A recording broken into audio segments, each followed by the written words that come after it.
जी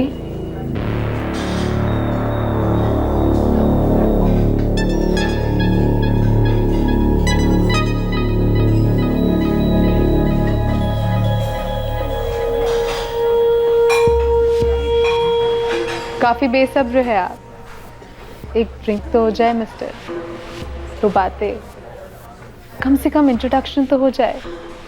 मेरा नाम मोनिका है और आपका?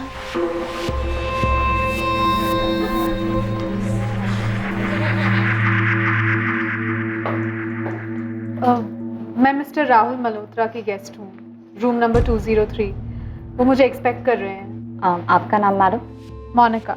मोनिका क्या? सिर्फ Monika. 1 second, I'll just call him. Mister Rahul Malhotra आपके लिए गेस्ट हैं।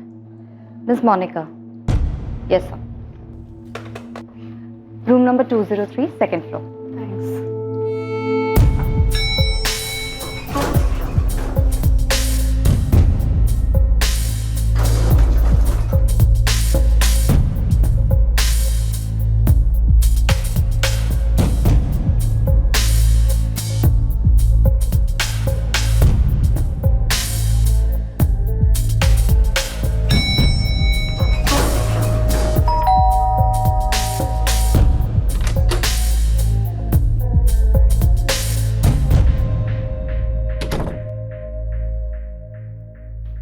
ललित चल बाय।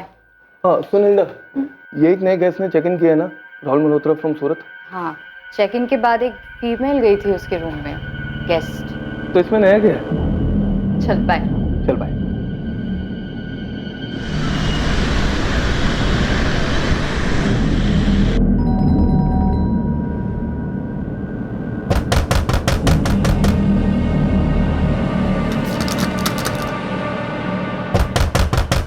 क्या हुआ सर? कोई दिखने रहा बंटी? तब से दरवाजा नॉक कर रहा हूँ, कोई दरवाजा नहीं खोल रहा। सर मैं सुबह सफाई के लिए आई थी, बहुत बार बेल बजाई लेकिन किसी ने दरवाजा खोला नहीं। मुझे लगा सो रहे होंगे। लेकिन माला 10 बजे का चेकआउट टाइम था इनका, अब तो 11 बजने को आए हैं। दरवाजा खुल जाना चाहिए था अब तक तो। लगता है कुछ गड़बड़ है, दरवाजा खोल के देखना होगा।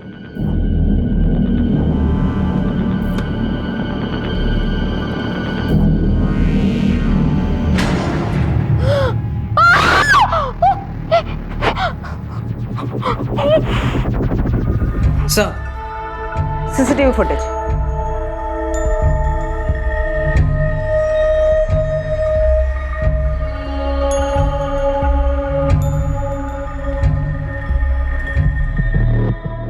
झिझक रही है, लेफ्ट राइट देख रही है। यस सर, शायद इस होटल में पहली बार आई हो। मैम, मैंने पहले कभी होटल में इस मोनिका को नहीं देखा था। पक्का? 100% तो नहीं कह सकती। अक्सर ऐसे गेस्ट हैवी मेकअप और विग्स पहनते हैं। तो इसका मतलब हिल्डा तुम्हारे होटल में इस तरह की फीमेल गेस्ट आती रहती है? एक्चुअली मैम वो हिल्डा तुम जानती हो ना ये इलीगल है। मैम, मैं तो सिर्फ एक एम्प्लॉय हूँ, मैंने कुछ नहीं। तुम्हें कुछ करना भी नहीं है। तुम सिर्फ उन सभी लड़कियों की डिटेल्स दो जो तुम्हारे होटल में रेगुलरली आती जाती रहती है। जी।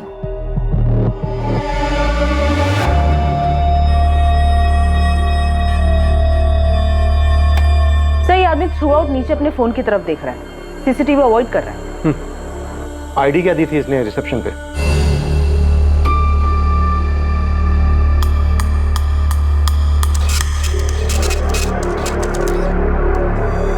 Thank you sir. ये साइन कर दीजिए sir. Room number 203, second floor, lift से राइट, सेकेंड रूम है sir. Thanks. Thank you. Booklet driving licence है सर, राहुल मल्होत्रा नाम है लाइसेंस पर, सूरत का एड्रेस है। सर मैंने इस लाइसेंस को वेरीफाई करने के लिए सूरत आरटीओ ऑफिस भेज दिया। होटल से कोई नंबर मिला? सर होटल फॉर्म पे जो नंबर दिया गया है वो नंबर फर्जी है, ऐसा कोई नंबर है ही नहीं। अगर नंबर फर्जी है तो फिर हो सकता है ड्राइविंग लाइसेंस भी फर्जी हो।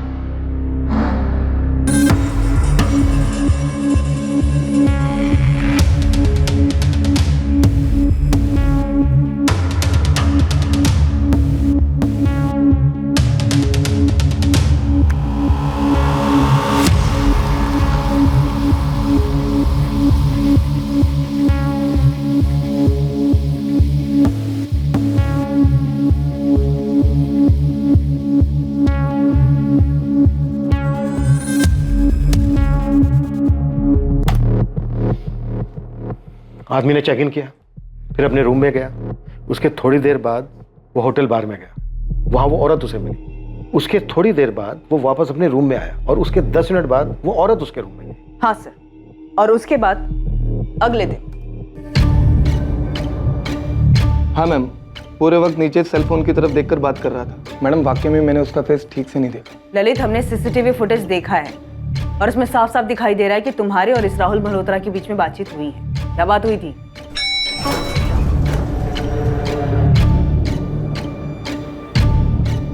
Good morning sir. Good morning. Have a nice job sir. क्या? लेफ्ट साइड अवॉइड कीजिएगा सर, थोड़ा काम चल रहा है। फिर ललित क्लीनिंग स्टाफ के साथ ऊपर रूम में गया और हमें फोन किया। ये लास्ट क्लिप थी सर। तो जाहिर सी बात है किसी वेटर ने डिलीवर किया होगा। ये सब होटल स्टाफ से पता लगाती हूँ और इस रेड आर्च होटल में आने वाली बाकी लड़कियों से भी बात करती हूँ। रिसेप्शनिस्ट ने नंबर्स दिए हैं। अब देखते हैं पोस्टमार्टम रिपोर्ट क्या कहती है। रात के तकरीबन 3 और 4 के बीच। डॉक्टर, इसकी दोनों कलाइयां भी काटी गई हैं। हाँ, किसी बेहद धार वाले इंस्ट्रूमेंट के साथ, मानो कोई सर्जिकल इंस्ट्रूमेंट।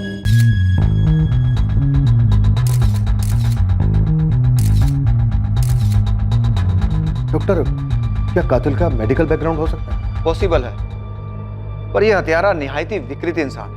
हत्या के बाद लाश के साथ अननेचुरल सेक्स और कॉन्डम यूज किया गया। विक्टिम शायद एक सेक्स वर्कर रही होगी। मे बी इसकी पहली मीटिंग रही हो। विक्टिम की आंखों पर स्कार्फ, इसके हाथों में हथकड़ी, शायद किलर खुद लाया था। या ये भी हो सकता है कि ये सेक्स वर्कर ये सब खुद अपने साथ लाई हो, अपने क्लाइंट की अजीबोगरीब डिमांड पूरी करने के लिए। जैसा भी हो, पर आपका मुजरिम एक पढ़ा लिखा मेडिकल बैकग्राउंड वाला शातिर और विकृत साइकोपैथ मालूम होता है। अज्ञात औरतों को शिकार बनाने वाले साइकोपैथ्स इन्वेस्टिगेशन के लिए सबसे ज्यादा पेचीदा साबित होते हैं। जुर्म का मकसद अक्सर एक बीमार दिमाग की कल्पना में छुपा होता है और अक्सर ऐसे हत्यारों की कोई हिस्ट्री नहीं, इनका कोई गैंग नहीं होता, पर इनकी मोडस ऑपरेंडी काफी शातिर होती है। लेकिन सवाल यह था कि 26 अगस्त की रात को मुंबई के होटल रेड आर्क में हुई भयंकर हत्या क्या वाकई में एक साइको का काम था? बंटी, तूने हमें पहले क्यों नहीं बताया कि तू रूम नंबर 203 में खाना और शराब लेके गया था? मैडम, मुझसे किसी ने पूछा ही नहीं और वो मैनेजर ने भी नहीं बोला कि आपको बताने का है ऐसा कुछ करके। अब मैं पूछ रही, क्या देखा तूने रूम? कुछ खास नहीं मैडम। एक लड़की का मर्डर हुआ है, सब खास है, बोल। 2 प्लेट बिरयानी, 1 विस्की की बोतल और 1 सोडा मंगवाया था साहब ने।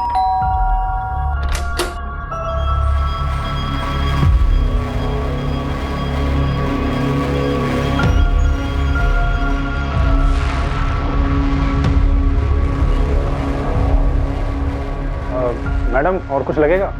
किचन क्लोज होने वाला है। नहीं, तुम जाओ और सुबह तक डिस्टर्ब मत करना।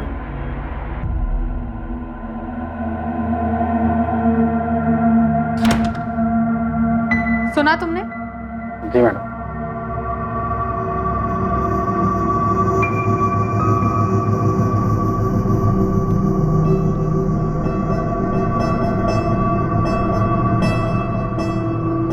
जाओ जाओ यहाँ से और सुबह तक बेल मत बजाना।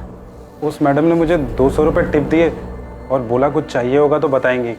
फिर मुझे गुड नाइट बोला, फिर मैंने भी उनको गुड नाइट बोला और वहाँ से निकल गया। तूने उस आदमी का चेहरा नहीं देखा? बिल्कुल नहीं देखा? ध्यान ही नहीं दिया मैडम।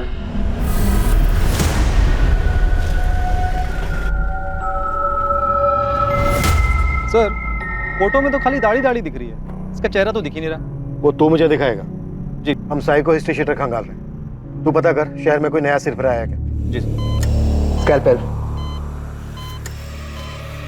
रवि स्कैल्पेल, कहाँ खोए हुए रहते हो? ओटी में हो तुम? Damn it.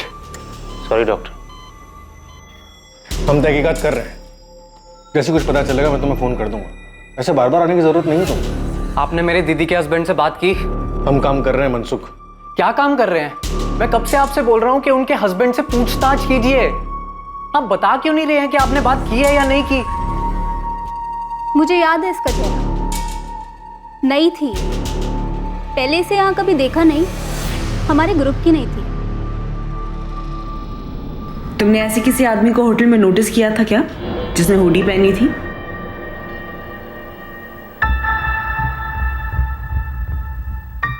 ध्यान नहीं दिया। वैसे भी हमारे लिए तो सारे आदमी इस तस्वीर की तरह होते हैं। एकदम धुंधला। मैं इतना कह सकती हूँ कि वो लड़की नई थी इस लाइन में। छोटी ड्रेस पहन के टांगे कौन छुपाता है?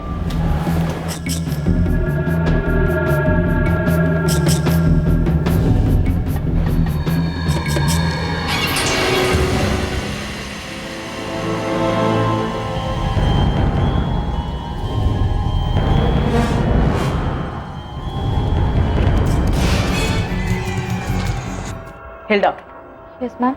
क्या कोई ऐसी बात है जो तुम लोगों ने हमें ना बताई हो? नो मैम, ऐसी कोई बात नहीं है। तो फिर ये कैसे नहीं बताया कि रात को उस राहुल और मोनिका ने अपने रूम में खाना और शराब मंगाई थी? मैं ड्यूटी पर नहीं थी ना मैम। तुम लोग करते रहो मेरी ड्यूटी और उसकी ड्यूटी, पर हम लोग अपनी ड्यूटी करेंगे और तुम सबको चार्जशीट में घसीटेंगे। उसके बाद तुम सबकी वाट लगेगी, समझी?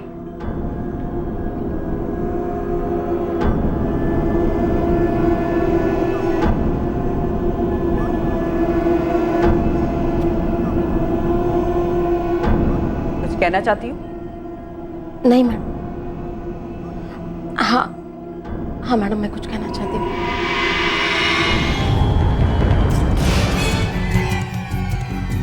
पुलिस अभी केस के सारे एंगल्स खंगालने में लगी हुई थी और इसी बीच जब तक वो अपने मेन सस्पेक्ट बंटी तक पहुंचे वो फरार हो चुका था।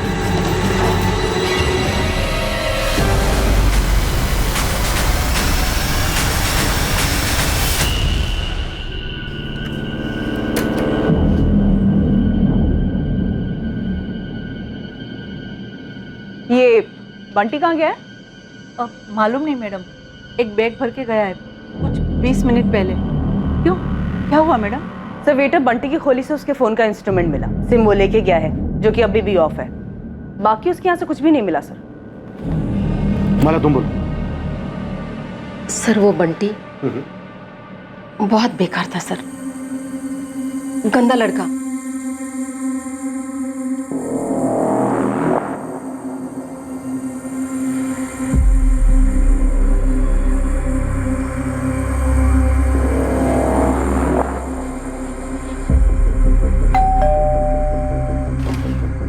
मैडम डिनर ले आओ।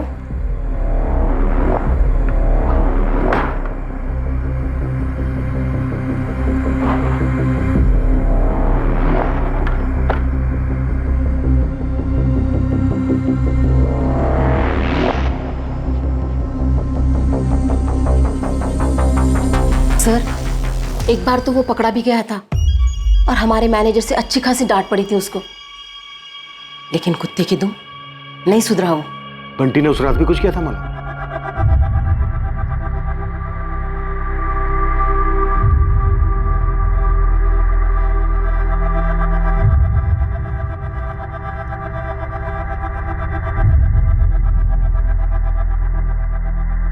ए बंटी, तू फिर से ये बदी हरकतें कर रहा है? ए, तेरी वीडियो तो नहीं उतारी ना बुड्ढी? चल निकल यहाँ से, हवा आने दे थोड़ी। और सुन, अगर किसी से शिकायत की ना तो किसी दिन काट डालूंगा। चल निकल।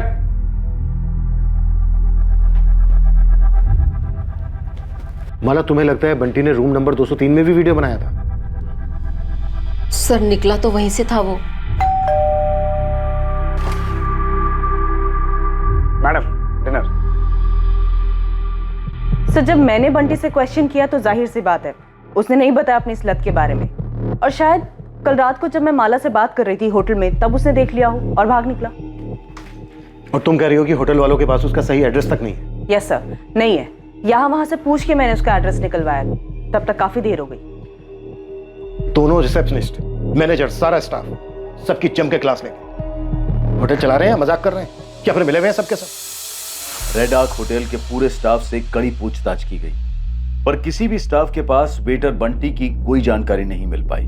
रेड आर्क होटल में वेश्यावृत्ति करने वाली सारी लड़कियों से भी पूछताछ हुई। ना कोई विक्टिम के बारे में कुछ जानता था और ना कातिल के बारे में। शहर के उन तमाम हिस्ट्री शीटर्स को भी खंगाला गया जिन्होंने अतीत में अज्ञात औरतों पर, खासकर सेक्स वर्कर्स पर हमले किए थे। साथ ही पुलिस के खबरी अपने पिटारों से हर मुमकिन पैतरा अपना रहे थे बेनाम विक्टिम, बेनाम हत्यारा और भागे हुए वेटर बंटी पर कोई भी लीड पाने के लिए। पर इस केस पर किसी भी तरह की कोई लीड नहीं मिल पा रही थी और कत्ल को पूरा 1 महीना बीत चुका था। और दूसरी ओर मुंबई से 300 किलोमीटर दूर सूरत में इस केस की अहम कड़ियां बिखरी पड़ी थी।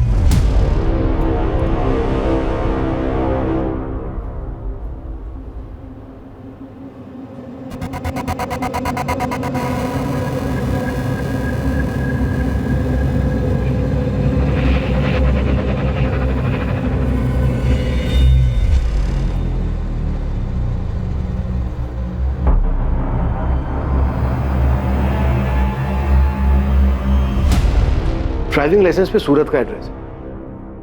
पूरे चांसेस हैं कि ये सूरत में बना होगा, तो हो सकता है ये कातिल भी सूरत का हो। यस सर, किसी एडल्ट डेटिंग साइट के जरिए या फिर किसी एस्कॉर्ट सर्विस के जरिए सेक्स वर्कर को मंगवाया हो, अपनी विकृति पूरी कर ली और वापस सूरत चला गया होगा। सस्पेक्ट और विक्टिम दोनों की फोटोग्राफ सूरत पुलिस हेडक्वार्टर में भिजवा दो, अपने सभी थानों में भिजवा देंगे सर। और वेटर बंटी पर क्या लीड है? बंटी के कॉल रिकॉर्ड्स निकाले मैंने सर, पर शक करने जैसा कुछ भी नहीं है। फरीदा, खबरी राजू को बोलो कि वेटर बंटी के साथ साथ विक्टिम की आइडेंटिटी की लीड पता करने पर भी लग जाए। Right sir.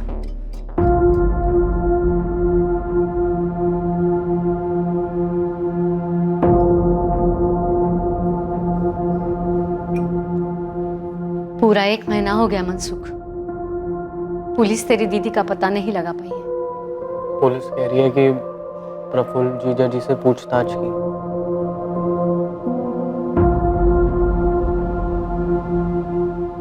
मैं कह रही हूँ प्रफुल्ल जिम्मेदार नहीं है, खोट तेरी बहन में ही था। तूने बाकी सब कुछ पुलिस को बता दिया? वो बहुत पहले का था मम्मी।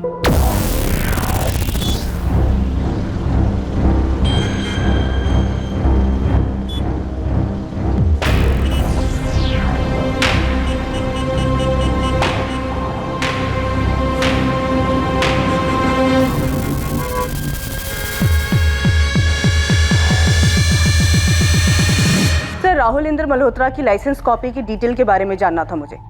ये रिक्वेस्ट मैंने काफी पहले डाली थी, 4 हफ्ते हो चुके हैं।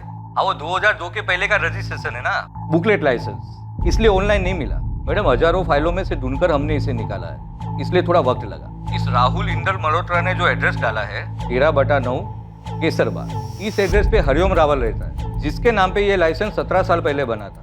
तब ये हरिओम 18 साल का था। आप इसकी एक कॉपी मुझे फैक्स कर दीजिए।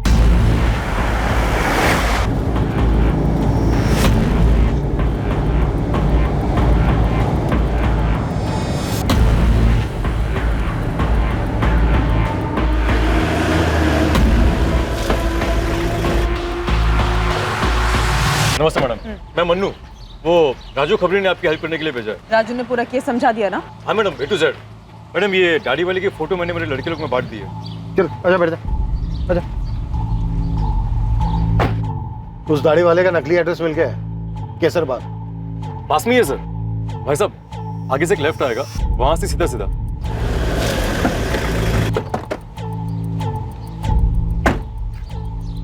हीरा पटानो, हीरा सर। ठीक है बंद, तब तक आसपास तू ये फोटो घुमा। ठीक है? ठीक है सर।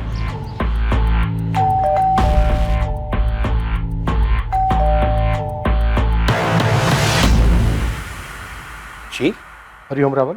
हाँ, ये आप हैं? ये तो मेरी बचपन की फोटो है, लेकिन हुआ क्या है? आप लोग हैं कौन? साहब, छोटा मुंह बड़ी बात, लेकिन भाभी के बिना ऐसा कब तक चलेगा? मुझे तो खाली यही 2 सब्जी बनाने को आती है, वो भी भाभी ने ही सिखाया है। साहब, भाभी कहाँ चली गई? क्या पता बाबू, खुद चली गई है या फिर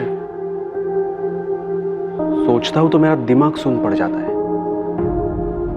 और वो उसका भाई मनसुख, वो मेरे ऊपर शक कर रहा है, पुलिस को मेरा नाम बता रहा है। वो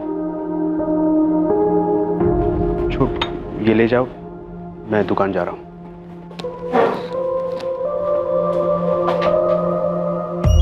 राहुल इंद्र मल्होत्रा? नहीं सर, ऐसे किसी आदमी को मैं नहीं जानता। और ये?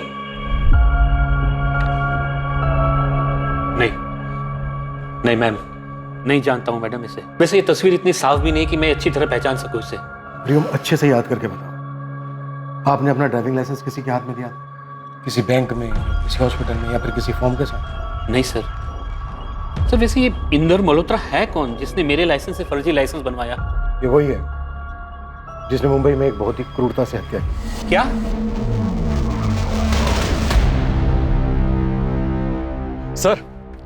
सर मैंने पूरे मोहल्ले में राउंड मार लिया और सबको सीसीटीवी वाला फोटो दिखाया, मगर किसी को पता नहीं है कि ये दाढ़ी वाला इंसान है कौन। फोटो भी तो ऐसी ही है। सर, सूरत पुलिस के न्यू मार्केट थाने से मैसेज आया है। एक औरत की मिसिंग कंप्लेंट दर्ज हुई थी। इसकी फोटो हमारी विक्टिम से मैच होती है सर। कौन है ये? कोई जिग्ना पटेल। इसका एड्रेस भी सेंड किया। यस, यही है।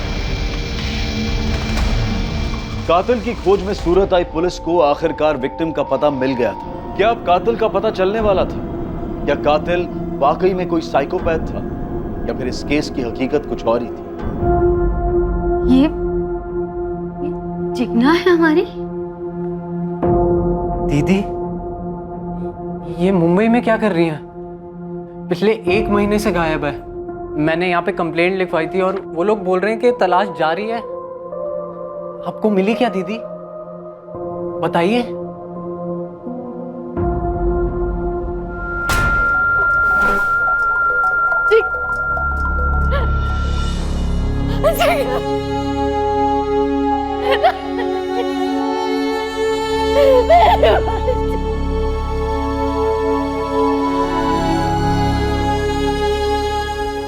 छब्बीस अगस्त की रात तुम कहाँ थे?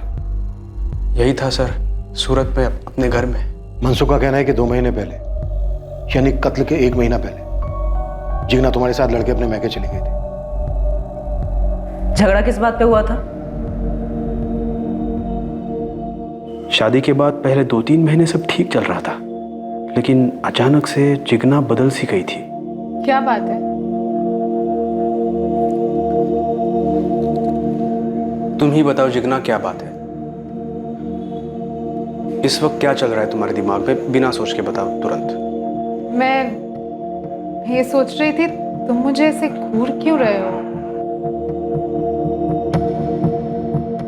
घूर नहीं रहा था, प्यार से देख रहा था। यही सोच रहा था कि कितने दिन हुए हमने कुछ किया ही नहीं है।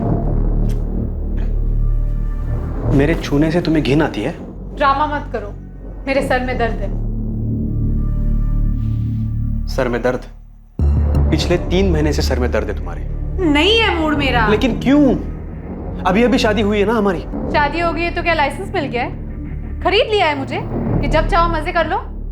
सेक्स वर्कर समझते हो? मैंने उसे कई बार कॉल किया, माफी मांगी, घर लौटने को भी कहा। हम फिर एक बार बाहर मिले भी। मेरे पापा मेरी माँ पे हाथ उठाया करते थे, मैं नफरत करती थी उनसे। मैं फिर कभी हाथ नहीं उठाऊंगा, हाथ जोड़ता हूँ Jigna. I am sorry. Please घर लौट आओ। देखो, हम सब नए सिरे से शुरू करेंगे।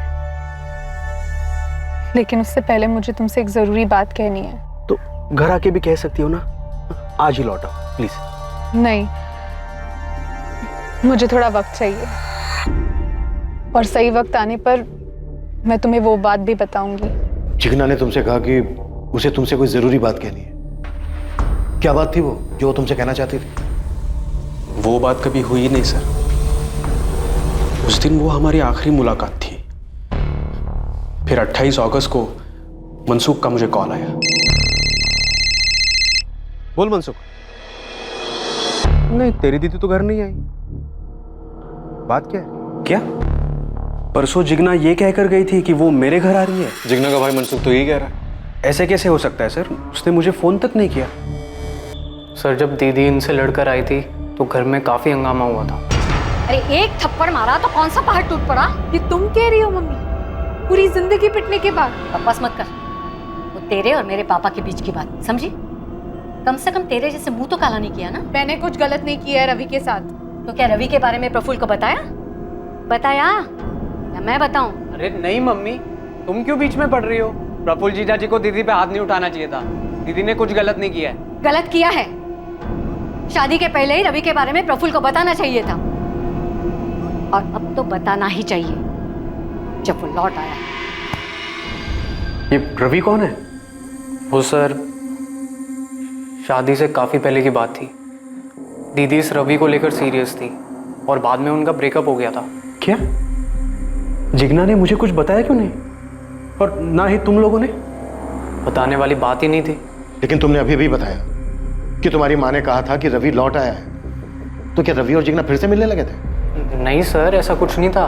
कहाँ रहता है रवि और काम क्या करता है? हाँ, मैं वेट कर रही हूँ। मुझे एग्जैक्ट फ्लाइट की डिटेल्स निकाल के दो। ये रवि नर्स है? जी सर, मेल नर्स है, ऐसा दीदी ने बताया था। और वो डॉक्टर्स को सर्जरी वगैरह में असिस्ट करता है। कहाँ काम करता है रवि? इसका कोई घर का एड्रेस है? एड्रेस तो नहीं मालूम, लेकिन दीदी ने बताया था कि एलएनसी हॉस्पिटल में काम करता है। लेकिन सर मुझे ये समझ में नहीं आ रहा है कि मेरी वाइफ मुंबई कैसे पहुंची और ये सब हुलिया। सर ये सब क्या चल रहा था? सर 26 अगस्त शाम 7 बजे जिग्ना फ्लाइट नंबर AS201 से मुंबई गई थी। एयरलाइन ने बुकिंग डिटेल भेजी है। सर लेकिन मुझे कुछ नहीं बताया था जिग्ना ने मुंबई के बारे में। और हमें दीदी ने बोला था कि वो अपने घर वापस प्रफुल्ल के पास जा रही हैं। कहाँ जा रही हो दीदी? मैं वापस अपने घर जा रही हूँ। मेरी प्रफुल्ल के साथ सुलह हो गई है। इससे अच्छी खबर तो सालों में नहीं सुनी मैंने। बाकी का सामान मनसूख के हाथ भिजवा दूं? नहीं, 2-3 दिन बाद मैं खुद आकर लेके जाऊंगी। चलती हूँ, बाय। और एयरपोर्ट से सीधा रेड आर्च होटल पहुंची होगी। पर सवाल यह है कि क्यों, और वो भी एक एस्कॉर्ट के रूप में। माजरा क्या है?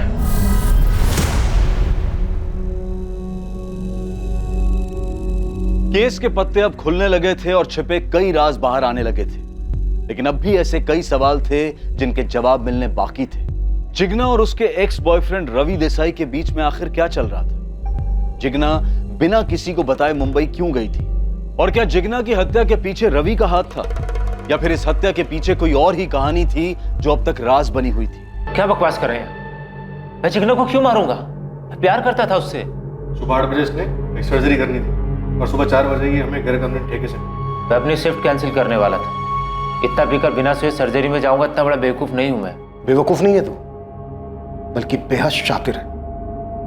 पहले ये बता, जिग्ना से कैसे मिला था? जिग्ना की शादी के 1 साल पहले तुम दोनों का ब्रेकअप हो गया था। हाँ, और हम उससे भी पहले मिले थे, 4 साल पहले। यहाँ नहीं, महसाना में। महसाना में क्या था? जिग्ना अपने मम्मी की नी रिप्लेसमेंट सर्जरी कराने आई थी। वो लोग वहीं रहते थे, मैं भी वहीं रहता था।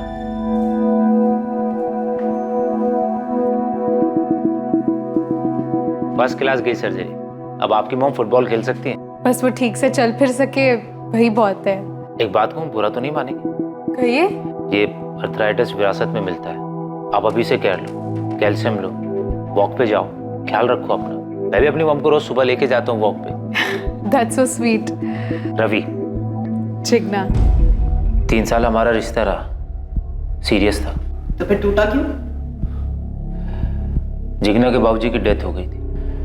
उसकी माँ उसकी तुरंत शादी करना चाहती थी, पर उस वक्त मैं शादी के लिए तैयार नहीं था। तो महसाना से सिर्फ तुम मुझे ये कहना है कि मुझसे शादी नहीं कर सकते? फोन पे कह देते ना। मेरी यूएसए में जॉब लग सकती है। मेल नर्सेज की बहुत शॉर्टेज है वहाँ पे। मेरी लाइफ का एम्बिशन रहा है यूएसए जाना। और अगर मेल नर्स शादीशुदा हो तो उसे यूएसए में एंट्री नहीं मिलती, ऐसा कोई रूल है? अगर अमेरिकन लड़के से शादी हो तो वीज़ा तुरंत लगता है। मेरे दूर के रिश्तेदार वहाँ पे सिटीजन है, उनकी बेटी है। ओह, मेरी पूरी फैमिली की तकदीर बदल जाएगी जिग्ना। मेरी तकदीर तो अभी अभी बदल गई रवि। सॉरी। मैं 1 साल से जिग्ना के टच में नहीं था। मुझे तो ये भी नहीं पता था कि उसकी शादी वादी हो गई। 1 साल के बाद मेरी यहाँ एलएनसी हॉस्पिटल सूरत में पोस्टिंग हुई। उसको मैंने यहीं पे देखा, अपनी माँ को दिखाने आई। यूएसए का क्या हुआ? कुछ बोलोगे भी? जैसे तैसे करके यूएस पहुँच तो गया, लेकिन मेरी क्वालिफिकेशन के हिसाब से मेरी जॉब नहीं लग रही और पिंकी के साथ भी कुछ जम नहीं रहा था, इसलिए यहाँ वापस आना पड़ा। Oh sorry. वैसे मैं हैप्पीली मैरिड हूँ। लेकिन ये बात मुझसे हजम ही नहीं हुई। और तुम दोनों का फिर से अफेयर शुरू हो गया? नहीं, मैं पीने लगा। तुमने दिन में पी रखी है रवि, क्या कर रहे हो? जो जॉब यहाँ सूरत एलएनसी में लगी है ना, वो भी छूट जाएगी। सबसे तुम छूट गई हो ना, सब छूट गया। मुझे सुसाइड के अलावा और कोई रास्ता नहीं सूझता। थप्पड़ खाओगे, फालतू बात मत करो, संभालो अपने आप को, अपनी फैमिली के बारे में सोचो, पीना छोड़ो और किसी अच्छी लड़की से शादी कर लो, समझे? इतना ही हुआ था हमारे बीच। नहीं, जिग्ना मुंबई गई, तू मुंबई गया? जी नहीं, मैं मुंबई नहीं गया था। तो फिर 26 अगस्त की रात को तू कहां था, किसके साथ था? 26 अगस्त कहाँ था?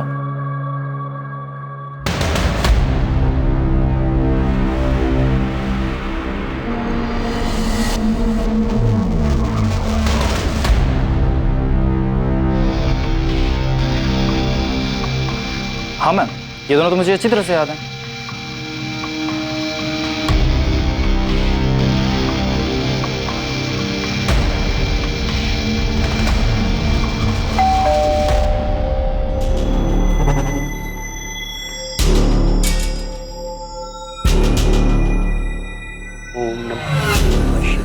बाबा, बोलो बेटा। मुझे आपको कुछ बताना है। सब मारना नहीं साहब, सब मारना नहीं साहब, सब उस औरत के मर्डर मेरा कोई हाथ नहीं है साहब। तब फिर तेरे पैर क्यों भाग खड़े हुए राजा? मुंबई से डायरेक्ट कोंकण, ऐसे ही टाइम पास के लिए। और क्या क्या करता है तू टाइम पास के लिए? याद आया कुछ? कहाँ था 26 अगस्त की रात को? सर बस मुझे इतना याद है, मैंने बहुत ज्यादा पी ली थी, इसके अलावा मुझे कुछ याद नहीं है। गलत। उस रात तूने जिग्ना को मुंबई भेजा बाय फ्लाइट, तो खुद भी गया बाय रोड। फिर मुंबई के मलाड एरिया के रेड आर्च होटल में गए तुम दोनों। उस होटल के रूम नंबर 203 में तूने जिग्ना का मर्डर किया, फिर उसकी लाश के साथ रेप किया। अब बता, तूने हरिओम रावल के लाइसेंस की फर्जी कॉपी कैसे बनाई? सर मैं किसी हरिओम रावल को नहीं जानता। तूने मेरे ड्राइविंग लाइसेंस की फर्जी कॉपी बनाई? क्यों? मुझे आपकी गाड़ी ले जानी थी घुमाने। बोल, किसने की थी मदद तेरी? किसी ने नहीं।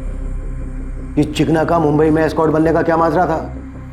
तू उसे धंधे पर बैठाने की सोच रहा था? जिग्ना मुंबई क्यों आई थी उस हुलिये में? यही तो मैं आपसे पूछना चाहता हूं, क्यों? वो भी मेरे साथ रूम में। आप लोगों ने होमवर्क ठीक नहीं किया है, पता नहीं उसके और मेरी आखिरी मुलाकात में क्या हुआ था। रवि, ये हमारी आखिरी मीटिंग है, मैं अब तुमसे नहीं मिलूंगी। मेरी मैरिड लाइफ अफेक्ट हो रही है। एक दोस्त होने के नाते मुझे जो करना चाहिए था मैंने किया तुम्हें सहारा देकर। अब तुम खुद संभालो। All the best. नहीं नहीं, देखो तुम्हें अपनी मैरिड लाइफ डिस्टर्ब करने की जरूरत नहीं है, बस मुझे छोड़ के मत जाओ। हम पुरानी इक्वेशन मेंटेन कर सकते हैं। इतनी जोर से मारा था, सोचा नहीं था किसी लड़की में इतनी ताकत हो सकती है। बहुत होती है मिस्टर। अच्छा ये बताओ, और कुछ हुआ था उस दिन? एक और आदमी था जो उन दोनों पर नजर रखे हुए था, अभी याद आया। कौन आदमी?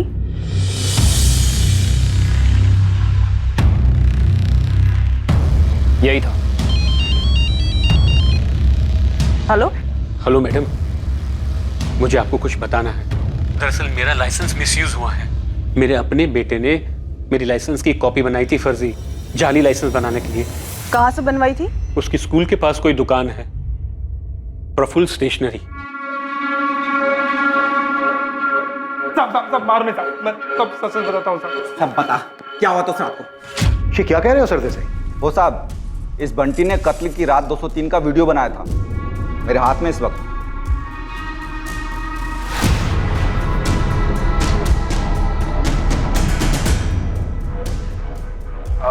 मैडम और कुछ लगेगा? किचन क्लोज होने वाला है। नहीं, तुम जाओ। ठीक है, वो वीडियो तुरंत भेजो मुझे, क्विक।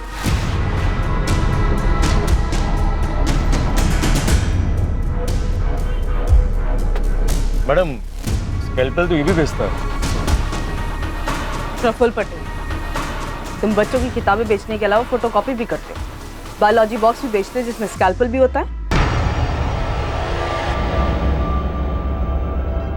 बाबू सच बोल, तेरी मालकिन का भयंकर तरीके से मर्डर हुआ। ये देख। साहब, मैंने आपसे झूठ बोला कि उस रात प्रफुल्ल साहब घर पर ही थे। दरअसल शाम को वो बैग पैक करके कहीं निकल गए और अगले दिन सुबह लौटे। नमस्ते साहब। बाबू, किसी ने फोन किया था, पूछा मेरे बारे में? नहीं तो साहब। मेरे लिए नहाने का पानी गर्म करो। हाँ ठीक है साहब। नहीं, तुम जाओ और सुबह तक डिस्टर्ब मत करना।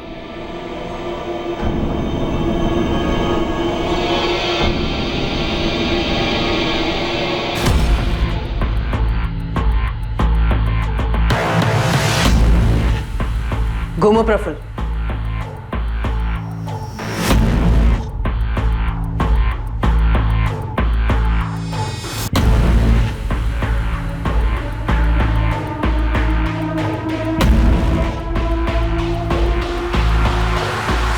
प्रफुल्ल पटेल, सारे सीसीटीवी कैमरास को पीठ दिखा के तूने हमें धोखा दिया। अब देख, तेरी पीठ ने तुझे पकड़ा दिया। मैं रवि के बारे में सब जानता था सर। मैं एक अरसे से पीछा कर रहा था जिग्ना का। प्रफुल्ल, मैं मानती हूँ मेरी गलती है, मुझे तुम्हें पहले ही बता देना चाहिए था, लेकिन मैं उसे पूरी तरीके से भुला चुकी हूँ। वो मेरे लिए एक याद तक नहीं बना। देखो, मैं अब तुमसे और सिर्फ तुमसे प्यार करती हूँ। और सेक्स सिर्फ उससे करती हो? नहीं। जब रिश्ता था तुम्हारा, सेक्स होता था ना? सीरियस रिलेशन था, और हाँ, सेक्स भी होता था। जिग्ना, तुम पहली औरत हो मेरी लाइफ में। मेरे लिए सब कुछ तुम ही थी। अब भी हूँ प्रफुल्ल। तुमने जो देखा वो कुछ भी नहीं था। अब कैसे समझाऊं तुम्हें? रवि अचानक से मेरी लाइफ में वापस लौट आया, लेकिन हमारे बीच में ऐसा कुछ भी नहीं है। उसके बाद मैंने उसे फोन पे बहुत पटाया, माफी मांगी, तब जाके वो मुझसे मिलने आई। प्रफुल्ल, मैं चाहती हूँ हम दोनों सब कुछ भुलाकर एक नए सिरे से शुरू करें, और तुम मुझ पर कभी हाथ नहीं उठाओगे और रवि को लेकर कोई सवाल जवाब नहीं करोगे। नहीं करूंगा, प्रॉमिस। जिग्ना, मैं भी नए सिरे से हमारा रिश्ता शुरू करना चाहता हूं, लेकिन मेरी एक छोटी सी विश है जो तुम्हें पूरी करनी होगी। क्या? देखो, मुझे लगता है कि हम दोनों के बीच में, खासकर बेडरूम में, काफी टेंशन सा रहा है। आज के बाद ऐसा कभी नहीं होगा, आई प्रॉमिस। जिग्ना, मुझे मेरी एक सीक्रेट फैंटेसी पूरी करनी है। कोई सुनेगा तो गलत लगेगा, लेकिन ऐसी कौन सी फैंटेसी है? मैं भी तो सुनूं। मुझे रोल प्ले करना है। कैसा रोल प्ले? जैसा हम दोनों किसी अलग शहर में अजनबी बन के मिले, तुम ग्लैमरस कॉल गर्ल हो और मैं स्टाइलिश क्लाइंट। लगता है मेरी गैर हाजिरी में तुम्हारा दिमाग कुछ ज्यादा ही चल रहा है। जिग्ना, प्लीज, मुझे सिर्फ ये एक फैंटेसी पूरी करनी है। देखो, एक बार हमारी फैमिली शुरू हो जाएगी ना, तो ये सब हो नहीं पाएगा। प्लीज ना मत करो, प्लीज। प्रफुल्ल, मैं प्यार करती हूँ तुमसे, और अगर तुम्हें इससे खुशी मिलेगी तो व्हाई नॉट। हम प्यार करने वाले पति पत्नी हैं, हमारे बीच में सब जायज है।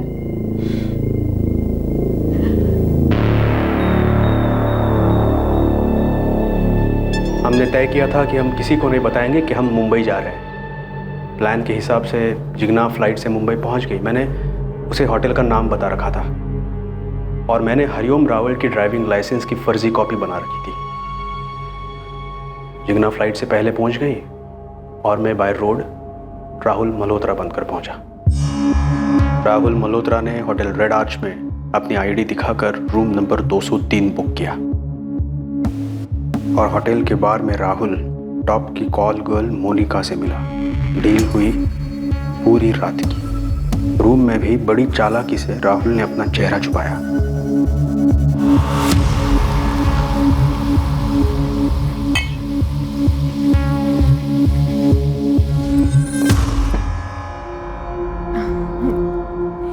प्रफुल्ल, मुझे चक्कर आ रहे हैं।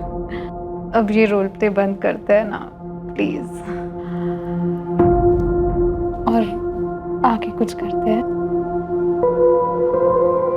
फिर सीसीटीवी से बचते हुए राहुल मुंबई से सूरत लौट आया बाय रोड, और फिर से राहुल प्रफुल्ल पटेल बन गया।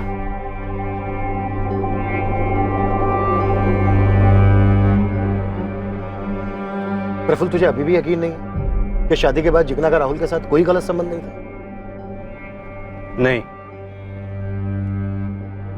प्रफुल्ल पर अपनी पत्नी जिग्ना के साथ बलात्कार करने और कत्ल के चार्ज लगे हैं और मुकदमा बहुत जल्द शुरू होने की उम्मीद है। जिग्ना के भाई और मां को इस बात को स्वीकार करने में समय लगेगा कि जिग्ना अब इस दुनिया में नहीं रही।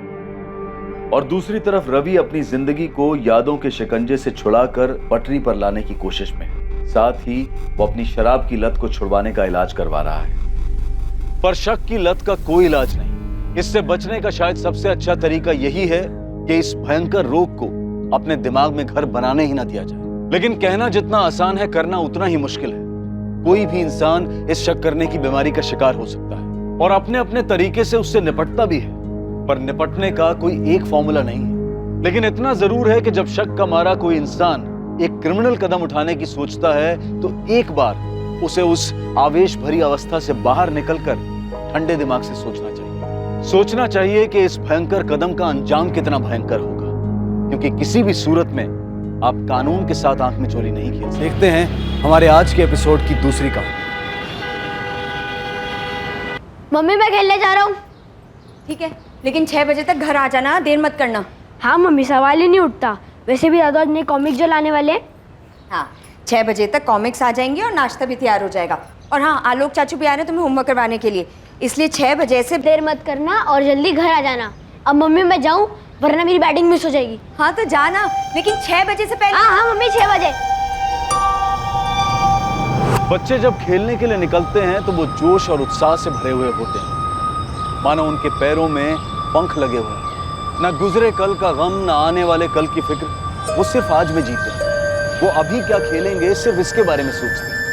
कोई उन पर नजर रख रहा है, कोई खतरा उनके आसपास मंडरा रहा है, ऐसा ख्याल तो उनके मासूम मन में आता भी नहीं। और एक बच्चे के मन में यह ख्याल आएगा भी कैसे कि कोई उसे नुकसान पहुंचाना चाहता है।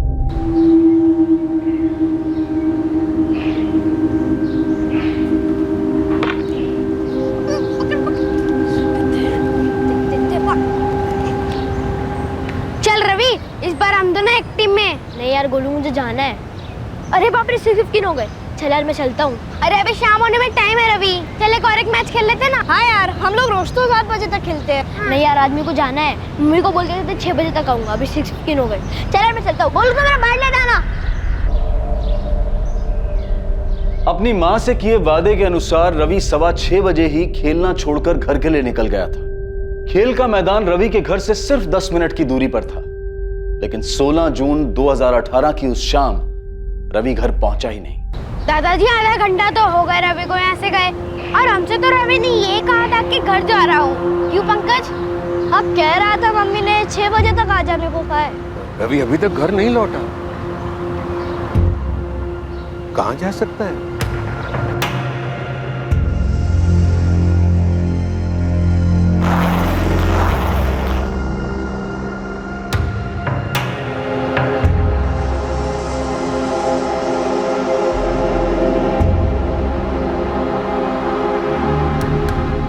हाँ आलोक, वो रवि तुम्हारे घर आया क्या? नहीं भैया, यहाँ तो नहीं आया। मैं तो थोड़ी देर पहले ही घर लौटा हूँ। कपड़े बदल के आप ही के घर आ रहा था रवि को पढ़ाने के लिए।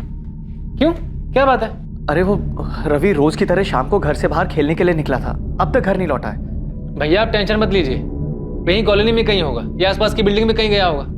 मैं आ रहा हूँ, हम साथ मिलकर ढूंढते हैं। ठीक है।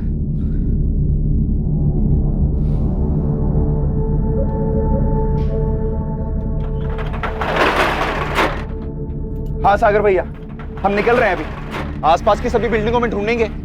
रवि बाबा जरूर अपनी धुनकी में किसी पड़ोस के घर में चले गए होंगे। हम ढूंढ के लेकर आते हैं आपके पास, आप परेशान मत होइए।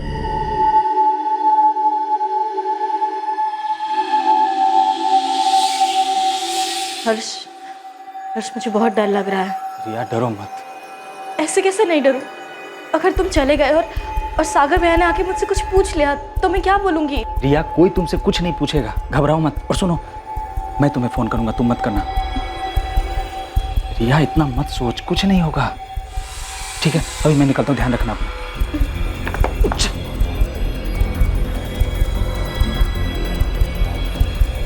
सुमन मैं जा रहा हूँ। अरे रे सुनिए, कहाँ जा रहे हैं आप?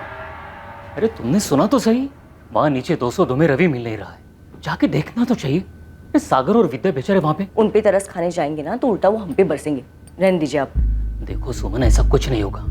बात को समझो, तुम्हारे बच्चा नहीं मिल रहा है उनका, मुसीबत में हो। मुसीबत में हम आ जाएंगे, सीधा शक हम पे जाएगा, आप कहीं जाने की जरूरत नहीं। सुमन। चाचा जी, भाभी, आप दोनों टेंशन मत लीजिए, रवि को हम ढूंढ निकालेंगे। सागर भैया, चल के मैदान के आसपास की बिल्डिंग्स में देखते हैं, रवि यही कहीं होगा। चलो।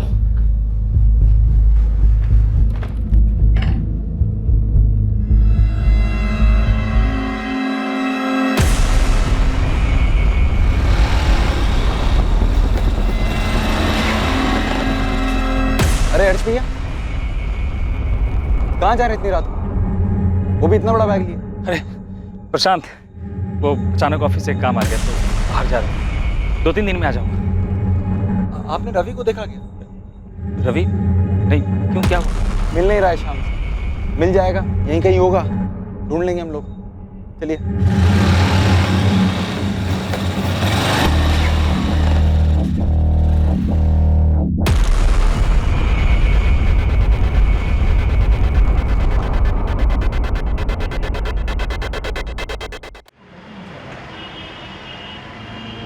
दीदी सच्ची, रवि 6:15 के आसपास चला गया था और बोला था कि घर जा रहा है। चल यार मैं चलता हूँ। अरे अभी शाम होने में टाइम है रवि, चल एक और एक मैच खेल लेते ना। नहीं यार, आदमी को जाना है, मम्मी को बोल के थे 6 बजे तक आऊंगा, अभी 6:15 हो गए। चल यार मैं चलता हूँ। मुझे तो समझ में नहीं आ रहा है, मैदान हमारी बिल्डिंग से सिर्फ 10 मिनट की दूरी पर है।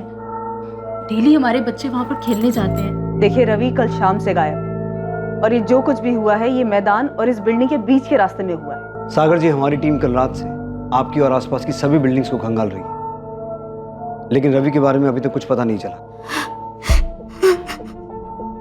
सागर जी, पूरे चांसेस हैं कि कोई रवि को अपने साथ लेके गया होगा। क्या कोई ऐसा है जो रवि को नुकसान पहुंचाकर आपको नुकसान पहुंचाने की कोशिश करे? जी नहीं सर, इस बिल्डिंग में हम 15 साल से रह रहे हैं, हमारी किसी से कोई दुश्मनी नहीं। अगर होती तो भी कोई 9 साल के बच्चे को क्यों नुकसान पहुंचाता? सागर जी, यही तो पता लगाना है। रवि 9 साल का था, अगर कोई उसे जबरदस्ती अपने साथ लेके जाता तो उसने शोर मचाया होता और किसी न किसी ने तो उसकी आवाज सुनी होती, लेकिन ऐसा हुआ नहीं। इसका मतलब है जो शख्स रवि को अपने साथ लेके गया है, रवि उसे जानता था। सर, इस कॉलोनी की बिल्डिंग में भी सीसीटीवी नहीं है। मैंने आसपास के दुकान वालों से बात की, लेकिन ऐसा कोई भी सामने नहीं आया जिसने रवि को शाम को घर लौटते हुए देखा हो। आसपास के टोल नाकों और चेक पोस्ट पर रवि की फोटो भिजवाई थी, कुछ पता चला? नहीं सर, लेकिन हमारी टीम अलर्ट है, सभी गाड़ियों को चेक कर रही है। सर, मुझे भी ऐसा लगता है कि रवि को लेके जाने वाला जरूर कोई जान पहचान वाला ही है। तो सोचो आलोक, कौन हो सकता है जिसके साथ रवि बिना शोर मचाए आसानी से जा सकता है? सर, यही तो समझ में नहीं आ रहा है। और सर, मुझे लगता है कि शायद फिरौती के लिए भी कॉल आएगा। तो तुम्हें लगता है कि रवि को फिरौती के लिए अगवा किया गया है? ऐसा हो सकता है सर, श्योर नहीं है। सागर जी, जरा याद कीजिए, ऐसा कौन कर सकता है? ऐसा कौन करेगा मैडम, और क्यों करेगा? प्रशांत, रिश्तेदारों में तो मुझे ऐसा कोई याद नहीं आ रहा है इसका सागर भैया या चाचा जी के साथ मनमुटाव हुआ हो। क्या दुकान में कभी कोई ऐसी बात हुई थी? किसी सप्लायर या किसी कस्टमर से किसी भी बात को लेकर तू मैं हुई हो? नहीं आलोक भैया। सर, सागर और आलोक कल रात को 9:30 बजे रवि की मिसिंग कंप्लेंट लिखवाने आए और हमारी टीम रात को 10 बजे से इस पूरी सोसाइटी में उसे ढूंढने में लगी हुई है। रवि 6:15 बजे ग्राउंड से खेलने के बाद घर के लिए निकला और उसे घर पहुंचने से पहले ही अगवा कर लिया गया होगा।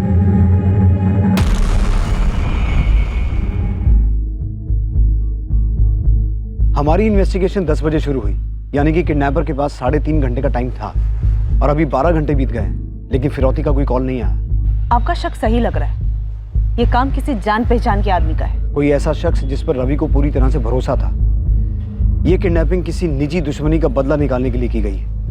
रवि के माँ बाप से संदिग्धों के नाम निकलवाने पड़ेंगे। रवि के परिवार की कभी ना कभी किसी के साथ कोई रंजिश जरूर रही होगी। 9 साल के बच्चे का इस तरह से गायब हो जाना, ये जरूर किसी गहरी नफरत का ही नतीजा हो सकता है। क्या ये नफरत रवि के माँ बाप से थी या फिर खुद 9 साल के मासूम रवि से?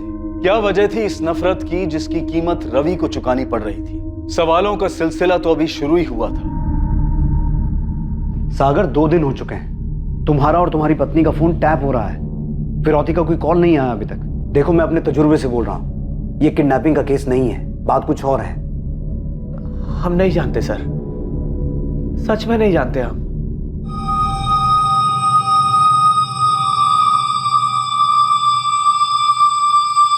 चाचा जी, मैं चलता हूँ, दुकान भी खोलनी है।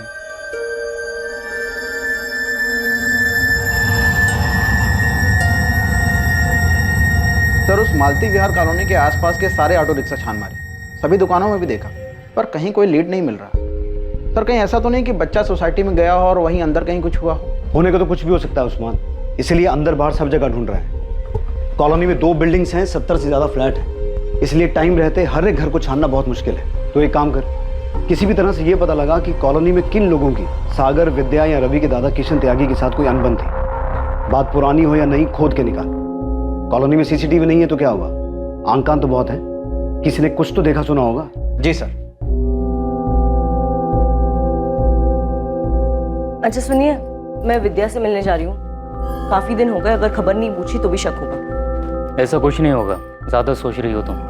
विद्या के इस हाल में उसे तुम्हारे सहारे की जरूरत है। आप मुझे मत सिखाइए मुझे क्या करना है, और विद्या पे आपको इतना तरस खाने की जरूरत नहीं है। किस बात की दुश्मनी मैडम? सागर जी तो काफी सीधे साधे व्यापारी हैं। किसी कस्टमर से तो क्या, पिछले 5 साल की नौकरी में उन्होंने मुझसे ऊंची आवाज में बात नहीं करी। अगर सबसे प्यार ही था तो रवि गायब कैसे हो गया? अच्छा ये बताओ, सागर के कोई भाई बहन या उनकी पत्नी विद्या के कोई भाई बहन जिनके साथ जमीन को लेकर कोई लफड़ा या अनबन, ऐसा कुछ सुना है तुमने? रवि बाबा की तरह सागर जी भी अपने पिता की इकलौती औलाद है। विद्या भाभी का पता नहीं मेरे को, पर ऐसा सुना नहीं मैंने कुछ। अच्छा, ये दुकान के अलावा भी कोई बिजनेस है सागर का? बिजनेस नहीं मैडम, किराए पे घर दे रखे हैं। एक अपना घर है, उसके अलावा एक फ्लैट है और 2 घर और हैं। तीनों यहीं पर ही हैं, मालती विहार में। उनमें से 2 किराए पे चढ़ा रखे उन्होंने। कौन कौन है किराएदार? एक तो यहीं रहते हैं 4थे माले पर, अभी अभी शादी हुई है उनकी, रिया यादव और हर्ष यादव। और दूसरे किराएदार? ममता पांडे, वो विधवा हैं, 2 साल से अपने बेटे पंकज के साथ रहती है। ये पंकज पांडे वही है ना जो उस दिन शाम को रवि के साथ खेल रहा था? हाँ मैडम। और वो तीसरा घर, वो खाली हो, किराए पे नहीं चढ़ा है? वो किराए पे नहीं है, वहाँ तो आलोक भैया रहते हैं। आलोक भैया सागर जी के दूर के रिश्तेदार हैं, चचेरे भाई हैं। वो उनसे किराया नहीं लेते, वो रवि को ट्यूशन भी पढ़ाते हैं और वो काफी परेशान भी है रवि को लेकर। सर एक्चुअली आपको एक घर की तलाशी जरूर लेनी चाहिए, पता नहीं मेरे ध्यान से कैसे निकल गया। किसका घर? अरे मैडम, क्या कर रही हैं आप बिल्कुल सही नहीं कर रही हैं। सुमन शांत हो जाओ, ये लोग अपना काम कर रहे हैं। हाँ देख रही हूँ इनका काम, पूरी सोसाइटी के सामने हमें जलील कर रहे हैं ये लोग। कुछ नहीं मिला। नहीं मिला ना रवि, ना उसके कपड़े मिले, मतलब गलत थी ना आपकी खबर। अब बताइए किसने दिया था हमारा नाम? सुमन जी, नंदन जी आप लोग को तकलीफ हुई उसके लिए हम सॉरी। नहीं नहीं, मैं जानती हूँ आपको मुझ पे शक क्यों हुआ है, क्योंकि मेरी औलाद नहीं है ना, मेरे बच्चे नहीं हो सकते, इसलिए आपको लगा कि ऐसा कुछ नहीं है। ऐसा ही है, जिस औरत के बच्चे नहीं होते वो दूसरों के बच्चे चुरा लेती है, ऐसा ही लगता है ना? सुमन जी, हमारे पास ठोस वजह थी, आपका और विद्या का झगड़ा हुआ था और आपने विद्या को धमकी भी दी। विद्या, तुझे कितनी बार बोला है कि सुबह के टाइम पे मोटर मत इस्तेमाल किया कर, सारा काम मेरे घर पे धरा का धरा रह जाता है, पानी नहीं भर पाया घर में। दीदी मैं कितनी बार कहूँ कि मैंने मोटर चालू नहीं की है, आज पानी जल्दी चला गया तो इसमें मैं क्या कर सकती हूँ? देख विद्या, झूठ मत बोल वरना देख लेना मैं क्या करूंगी। अरे सुमन छोड़ ना, क्यों जब देखो सबसे झगड़ा करती रहती है। अरे वाह विद्या, तूने तो सुधा को भी अपनी साइड में कर लिया, बड़ी चालाक निकली तू तो। दीदी मुझे आपसे बहस नहीं करनी है, आपके पास तो कोई काम है नहीं, तो आप फुर्सत में लड़ाई कर सकती है, पर मेरे पास बहुत काम है। मुझे रवि को स्कूल के लिए तैयार करना है, उसका नाश्ता बनाना है, तो आप प्लीज जाइए यहाँ से। एक सेकंड, मतलब कहना क्या चाहती है तू? हाँ, मेरी औलाद नहीं है इसलिए मैं झगड़ा कर रही हूँ? नहीं सुमन, विद्या ने ऐसा कुछ नहीं कहा है, तू चल। हाँ हो भी सकता है, शायद इसीलिए इतना गुस्सा भरा है आपके अंदर। बेटे की माँ होने का इतना घमंड मत कर विद्या, वरना किसी दिन ना तुझे बहुत पछताना पड़ेगा।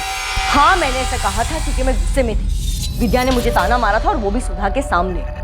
मैडम वो बात उसी दिन खत्म हो गई थी, मामूली सा झगड़ा था वो। सर कोई मामूली झगड़ा नहीं था वो, जहाँ तक मुझे याद है विद्या भाभी उस झगड़े के बाद काफी दिनों तक परेशान रही थी। मम्मी मैं जा रहा हूँ। रवि, अरे मम्मी क्या कर रही है, स्कूल के लिए लेट हो रहा है, जाने दो, आलोक चाचू आ गए। अच्छा लेट हो जाएगा, अभी चुप करके बैठ पहले। ये क्या कर रही हो मम्मी? कोई नहीं मैजिक ट्रिक सीखी जिससे मैं गायब हो जाऊंगा। ऐसा नहीं बोलती। रवि जल्दी कर, लेट हो रहे। चाचू बचा लो। रवि, अभी क्या हुआ? नजर क्यों उतार रहे हमारे हीरो की? नहीं बस ऐसे ही, ताकि किसी की बुरी नजर ना लगे इसे। हमारे हीरो को किसकी नजर लगेगी?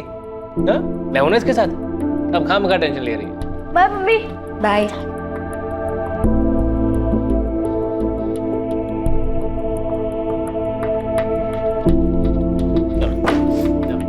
मम्मी मैं खेलने जा रहा हूँ। रवि धीरे, और 1 घंटे में वापस आ जाना। नहीं मम्मी 2 घंटे प्लीज। कोई मोल भाव नहीं, 1 घंटा मतलब 1 घंटा, समझे? जल्दी वापस आना। क्या बात है भाभी? 1-2 दिन से देख रहा हूँ आप रवि को लेकर कुछ ज्यादा ही परेशान है। वो क्या है ना, कुछ लोगों की बातें बहुत डरा देती हैं लोग। उस दिन सुमन दीदी ने कुछ ऐसी बात बोली जो दिमाग में घर कर गई। ऐसा लगा मानो उन्होंने कोई श्राप दिया हो मुझे। अब कहिए, क्या झूठ है? गुस्से में मैंने क्या कहा ये सबको याद है, लेकिन ये किसी को याद नहीं है कि उस दिन के बाद कितनी बार मैंने रवि को अपने घर पे बुला के सामने से मिठाई खिलाई, चॉकलेट खिलाई। 1 मिनट, आप रवि को खुद बुलाकर चॉकलेट और मिठाई देती थी, तो क्या 16 जून को भी आपने यही किया था? रवि को बुलाकर चॉकलेट दी थी जब वो घर लौट रहा था? देखिए सुमन जी, छुपाने का कोई फायदा नहीं, तो बेहतर यही होगा जो कुछ भी किया है या जानते हैं बता दीजिए। मैडम, हमने कुछ नहीं किया है। हाँ, जब से रवि गायब है हमें यह डर जरूर था कि किसी दिन उस झगड़े की बात फिर उछलेगी और सब हम पर ही शक करेंगे, और वही हुआ। लेकिन हमने कुछ नहीं किया है। चलो मैडम, देखिए विद्या ने आपको हमारे बारे में तो सब कुछ बता दिया, लेकिन हमें पूरा यकीन है कि उसने आपको अपने राज के बारे में तो नहीं बताया होगा। कैसा राज? ममता पांडे। ममता के बारे में उसने आपको नहीं बताया होगा ना? मुझे पूरा यकीन था उसने नहीं बताया होगा। कौन ममता? वो सागर की किराएदार? उसी से पूछ लीजिए ना, क्यों विद्या का पति सागर एक अकेली औरत के घर के बार बार चक्कर काटता है? मेरे बारे में तो उसने सब कुछ बता दिया, लेकिन उसके बारे में उसने अपनी जुबान से कुछ नहीं निकाला। क्यों? सर, हो सकता है सुमन ने हमें ममता वाली बात हमें गुमराह करने के लिए बताई हो। मुमकिन है, लेकिन एक 9 साल का बच्चा इतने दिनों से गायब है तो किसी भी बात को लाइटली नहीं ले सकता है। किरण, तुम ममता के घर की तलाशी लो, मैं इधर सागर से बात करता हूँ। मम्मी, सुमन आंटी के घर में पुलिस क्यों आई थी? क्या सुमन आंटी ने रवि को अपने घर में छुपाया है? तू कुछ भी बोल देता है। चल अपना होमवर्क कर। सुमन आंटी ने छुपाया।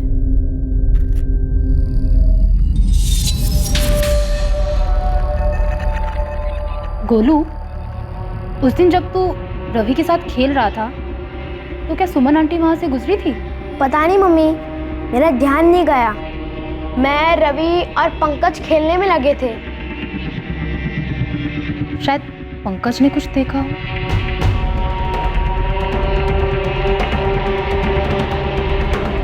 सागर, तुम्हारे और ममता के बीच क्या है? आपको पता भी आप क्या बात कर रहे हैं? अब सागर भैया भी शक कर रहे हैं? शक नहीं, सवाल कर रहा हूं। सागर, क्या रवि तुम्हारी किराएदार ममता पांडे के बुलाने पे उसके घर जा सकता है? क्या ममता कुछ ऐसा कर सकती है? पर आप ममता पांडे को इसमें क्यों घसीट रहे हैं?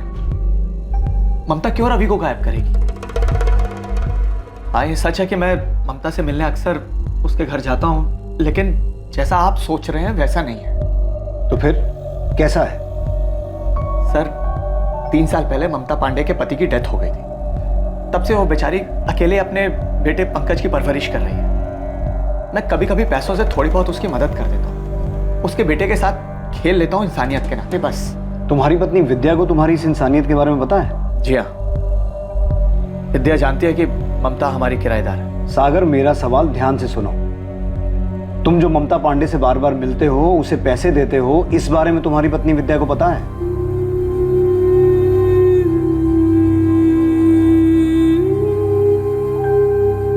हाँ, सागर अक्सर मुझे पैसों से मदद किया करते थे, और ये बात उसने अपनी पत्नी विद्या से छुपाई भी थी। क्यों छुपाई? मैंने भी यही पूछा था सागर से, और उसे मना भी किया था कि वो ऐसा ना करे, क्योंकि हम कोई गलत काम तो कर नहीं रहे थे। लेकिन उसका कहना था कि अगर ये बात वो विद्या को बताएगा भी तो वो नहीं समझेगी। पर फिर एक दिन विद्या को सब कुछ पता चल गया। आखिरी बार पूछ रही सागर, जब घर से गए थे तब तुम्हारे पर्स में 5,000 रुपए थे, और अब सिर्फ 1,000 रुपए बचे। 4,000 कहाँ गए? तो मैं बताया तो था कि एक दुकान के सामान की पेमेंट करनी थी, इसलिए। झूठ मत बोलो सागर, तुम ये पैसे ममता को दे रहे हो ना? मैं सब समझती हूँ, बेवकूफ नहीं हूँ। देखो, जैसा तुम समझ रहे हो ना वैसा कुछ नहीं, विश्वास करो मेरा। मैं सिर्फ उसकी थोड़ी सी हेल्प कर देता हूँ, क्योंकि एक छोटे बच्चे की जिम्मेदारी है उसकी। तुम पे भी अपने बच्चे की जिम्मेदारी है सागर, और बेहतर यही होगा कि ममता के बच्चे की फिक्र करने की बजाय तुम अपने बच्चे की फिक्र करो। और इसके बावजूद तुम ममता से मिलते रहे, लेकिन तुम्हारा कोई अफेयर नहीं है, राइट? जी नहीं, हम दोनों को अपनी जिम्मेदारी का एहसास है, लेकिन आपको नहीं है। तभी तो हमारे बेटे रवि को ढूंढने की बजाय ऐसी मनगढ़ंत बातों को पकड़ के बैठ गए आप। अब ये बातें विद्या से मत पूछेगा। वैसे उसकी हालत बुरी है। उससे भी बुरी हालत में तुम्हारा बेटा रवि हो सकता है सागर, लेकिन तुम फिर भी हमसे सच्चाई छुपा रहे हो। मैं आपसे कोई सच्चाई नहीं छुपा रहा हूं। ठीक है, ये बताओ कि ममता का बेटा पंकज और रवि दोस्त है ना, तो रवि कभी कभी जाता था ममता के घर? हाँ, पंकज के साथ एक दो बार रवि घर आया था खेलने के लिए। क्या 16 जून को भी रवि आया था? मैं आपसे कह रहा हूं ममता रवि के साथ कुछ गलत नहीं कर सकती। वो खुद एक माँ है, रवि की उम्र का तो खुद का बच्चा है उसका। और रवि ही एक अड़चन था तुम दोनों के रिश्ते में। ममता शायद जानती थी कि तुम विद्या को तो छोड़ सकते हो लेकिन रवि को नहीं, इसलिए शायद ममता ने। सर, आप रवि को ढूंढिए, और अगर ममता को गिरफ्तार करने से रवि मिल जाता है तो ऐसा ही कीजिए। इस वक्त मुझे मेरा बेटा रवि चाहिए, बस।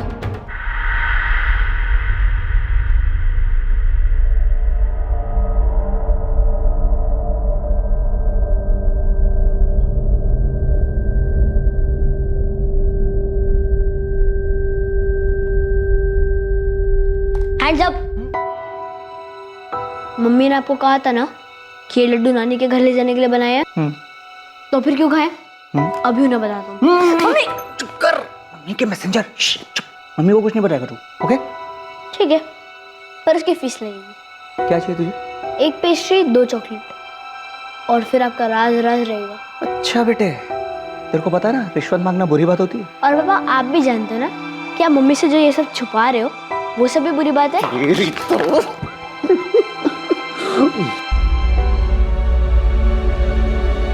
आलोक भाई, अब तो ही कुछ कर। ये लोग तो रवि को ढूंढने के बजाय पता नहीं क्या क्या वाहियात बातें कर रहे हैं। सागर भैया, आप फिक्र मत कीजिए, मैं इसी काम में लगा हुआ हूँ। सुमन और नंदन पर भी मेरी नजर है। आप बस भाभी और चाचा जी का ध्यान रखिए। रवि को मैं हर हाल में ढूंढ निकालूंगा। सर, ये ममता काफी स्ट्रेट फॉरवर्ड औरत लगी। कॉलोनी के ही कुछ बच्चों को ट्यूशन पढ़ाती है, बिना झिझक के साफ साफ बात कर रही थी। लग नहीं रहा था कि कुछ छुपा रही है। तुमने ममता के बेटे पंकज से रवि के बारे में बात की? रवि उस दिन उसी के साथ खेल रहा था। यस सर, जब मैंने पंकज से रवि के बारे में पूछा तो लग नहीं रहा था कि कुछ रटा रटाए बोल रहा है। वैसे भी मैंने ममता के कॉल रिकॉर्ड्स मंगवाए सर। 16 जून की शाम को ममता कहाँ क्या कर रही थी ये भी हम पता लगवा रहे हैं। इस केस की नब्ज हाथ नहीं लग रही है। रवि के गायब होने की वजह का पता नहीं चल पा रहा है। आखिर ये मामला क्या है? कुछ तो है किरण जो हमसे मिस हो रहा है। इस केस में कई ऐसे किरदार थे जो अभी तक पुलिस की नजरों में नहीं आए थे, और जो सामने आए भी थे उनकी पूरी तरह तफ्तीश होनी अभी बाकी थी। और जिनकी तफ्तीश हुई थी उन्होंने इस केस को और उलझाने का काम किया था। क्या घूर रहे हैं आप लोग? हाँ, आप लोगों को क्या लगता है मैंने रवि को गायब किया है? हाँ किया है, और आप लोग के बच्चे भी गायब कर दूं। बच के रहना।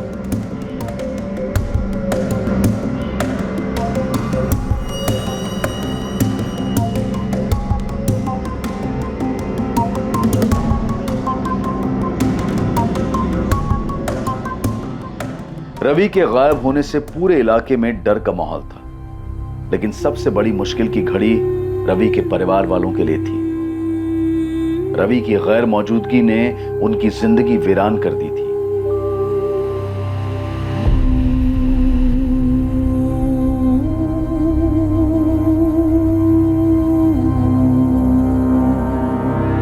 विद्या, आलोक भी ढूंढ रहा है हमारे रवि को। बहुत जल्दी मिल जाएगा हमारा रवि। वो ममता वाली बात, मुझे किसी से कोई लेना देना नहीं है, नहीं मुझे कुछ सुनना है। मुझे सिर्फ मेरा बेटा रवि चाहिए। तुम्हें ममता के पास जाना हो नहीं जाना हो, जो करना है करो, बस मुझे मेरा बेटा रवि ला दो।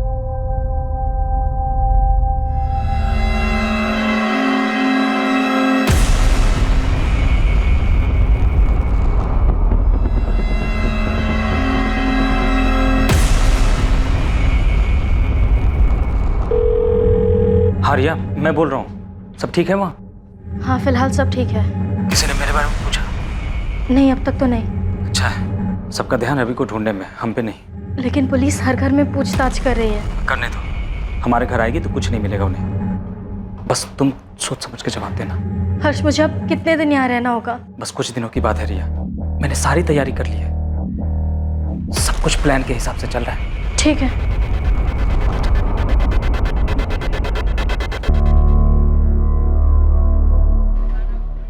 हाँ ममता।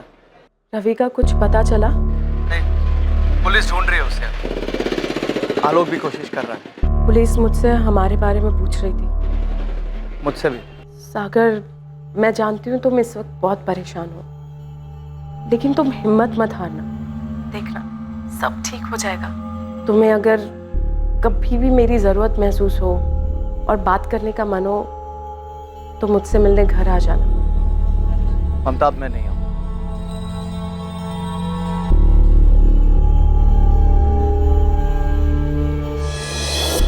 मैम, अगर सुमन और नंदन के 1 महीने के कॉल रिकॉर्ड्स में कुछ नहीं निकला है तो आप उनके 3 महीने के कॉल रिकॉर्ड्स निकलवाइए। और क्या आपने उनकी लोकेशन डिटेल्स चेक की? करेंगे, सब करेंगे और कॉल रिकॉर्ड्स भी निकलवाएंगे।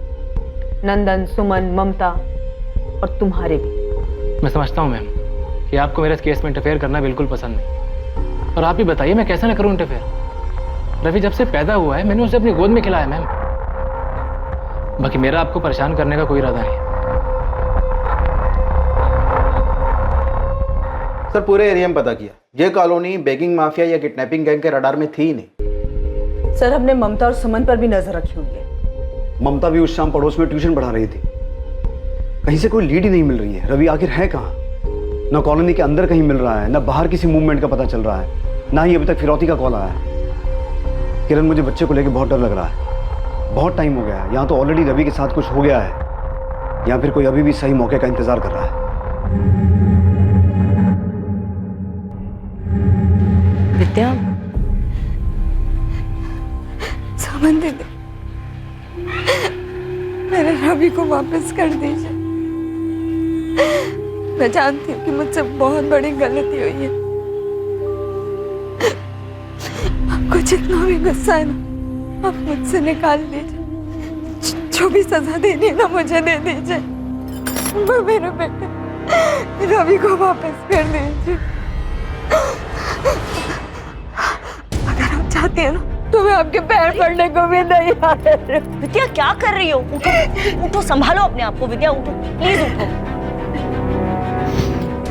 मैं सच कह रही हूँ, मुझे नहीं पता रवि कहाँ है। मेरे बेटे को लौटा दीजिए दीदी, मुझे माफ कर दीजिए। मेरे बेटे को लौटा विद्या, चलो। रवि को विद्या बेटा, चलो यहाँ से, चलो।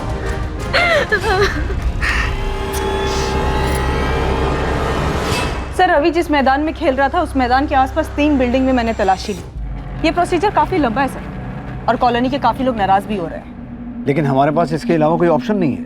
सर, वो सागर का कजन ब्रदर वो दोबारा आया था। सर, सागर से ज्यादा तो आलोक उतावला रहता है, अपने आइडियाज देता रहता है अलग से। मुझे आलोक पे भी शक होता है। आलोक की बैकग्राउंड डिटेल सामने आई? से इन्फॉर्मर्स लगे हुए हैं। फिलहाल इतना पता चल पाया है कि सागर का चचेरा भाई है आलोक, रवि को ट्यूशन पढ़ाता था। और सर, डायरेक्टली पूछना बनता नहीं है, क्योंकि अगर उसकी इसमें इन्वॉल्वमेंट है तो वो अलर्ट हो जाएगा। काफी स्मार्ट बनता है सर। सागर और विद्या से जुड़े हर इंसान पर फिर से स्पॉट डालो, शुरू से। ना तो किडनैपिंग सामने आ रही है, ना ही किसी दुश्मनी के बारे में पता चल रहा है। आखिर रवि के गायब होने के पीछे का मकसद क्या हो सकता है?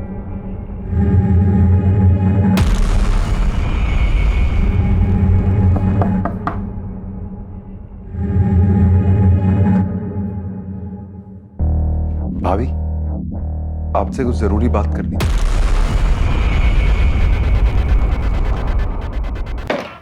सर, 1 हफ्ते के ऊपर हो गया है। आप लोग मेरे बेटे रवि को ढूंढने के बजाय यहाँ पर बैठकर हमारे कॉल रिकॉर्ड छान रहे हैं। सागर, हम पूरी कोशिश कर रहे हैं, लेकिन इस बारे में हमें कुछ इन्फॉर्मेशन तुमसे भी चाहिए। ठीक है इंस्पेक्टर, मैं अब फाइनली आपको बता ही देता हूँ। और बताना क्या है, आपको ले चल के दिखा देता हूँ ना वो जगह जहां पर मेरे बेटे रवि को अगवा करके रखा गया था। जहां रवि को अगवा करके रखा गया था? चौंक गए ना आप लोग? मैं अच्छी तरह समझ चुका हूं कि आप लोग दरअसल मेरे बेटे रवि को ढूंढने में खास मेहनत करना ही नहीं चाहते। अरे आप लोगों से ज्यादा तो मेरा चचेरा भाई आलोक उसके बारे में खबर छुटा रहा है। आलोक? हाँ, आलोक। वो ही ले गया था मुझे उस जगह पर जहां पर मेरे बेटे रवि को अगवा करके रखा गया था।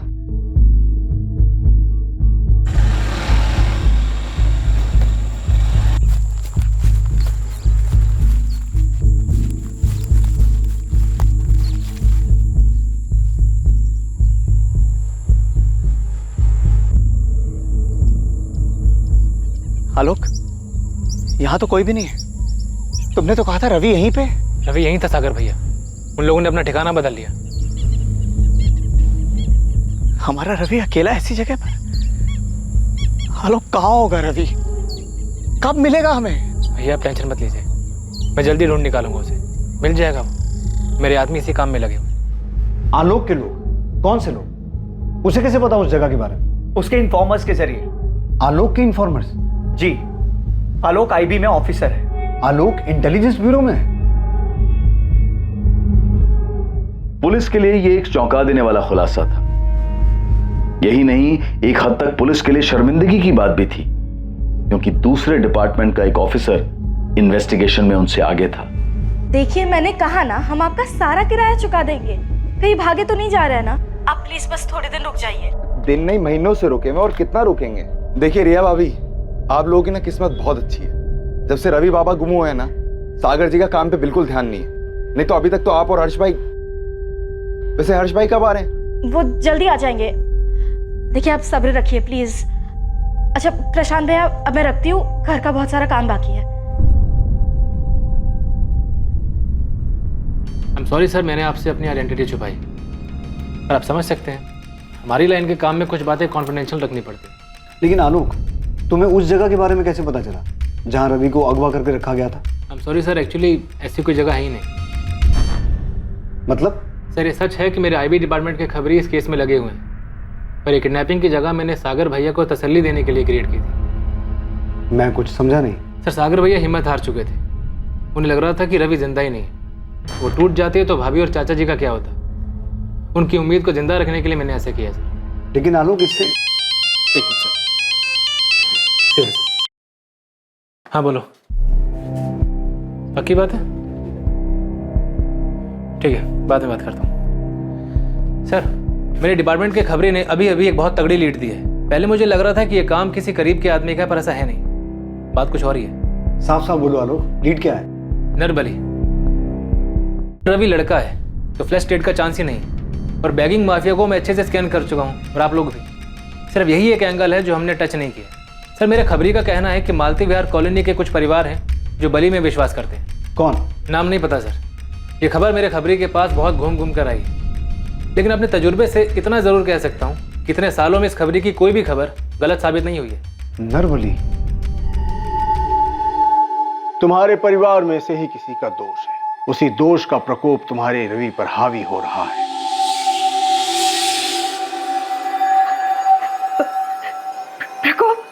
प्रकोप बाबा, मतलब बाबा मेरा बेटा ठीक तो है ना बाबा? तुम्हारे घर के आसपास ही है रवि।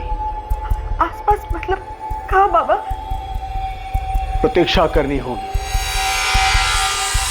दोष का प्रकोप रवि पर बहुत भारी है। कोई ऐसा तरीका नहीं है जिससे रवि जल्दी आ जाए? कोई विधि वगैरह हो?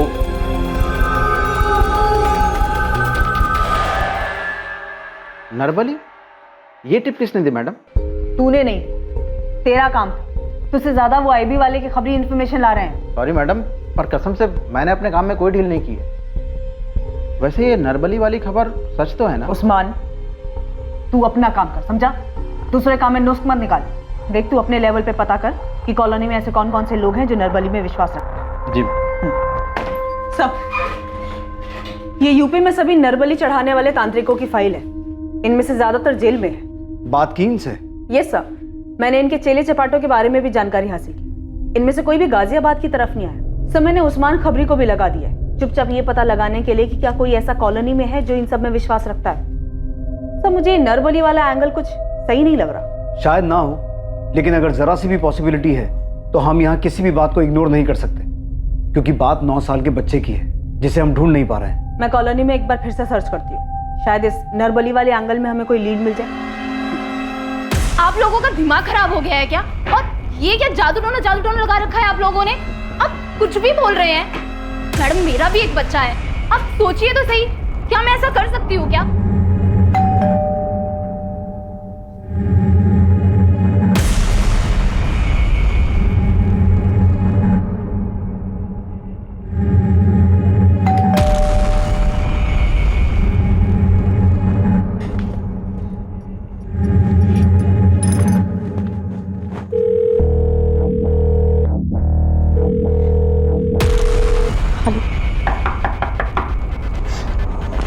जी क्या हुआ?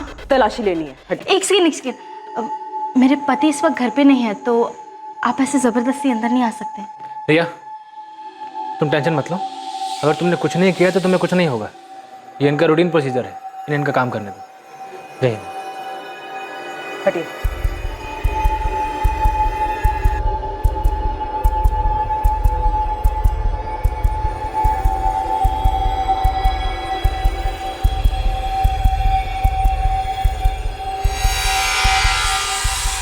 मैम, यहाँ पे कुछ नहीं मिला।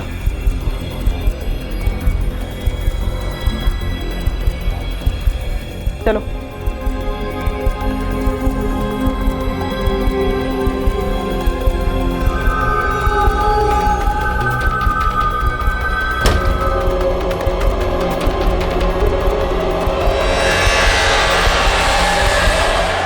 ये क्या कर रहे हैं आप लोग? हाँ, क्या कर रहे हैं आप लोग? आप लोगों को लगता है कि मैं खुद अपने बेटे को कुछ भी करने जा रहे, कुछ भी बोलने जा रहे, पर वो मेरा बेटा है, माँ उसकी। मैं कैसे?